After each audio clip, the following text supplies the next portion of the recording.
বলো বলো সেনাপতি, আমার রাজ্যের খবর কি? মহারাজ, আমি খবর আনতে বিহারে গিয়েছিলাম, কিন্তু টোটো ভাড়া দেওয়ার টাকা ছিল না, তাই আমি ফিরে এসেছি। তার মানে কি বলতে চাইছো তুমি? মহারাজ, আপনি গত 6 মাস ধরে আমাদের বেতন দেননি।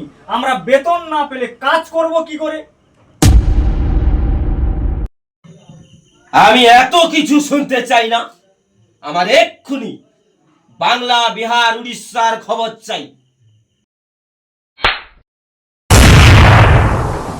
সারা বুড়া ভাউ, বেতন দেওয়ার নাম নেই, শুধু খালি আদেশ দেওয়ার বেলা আগে।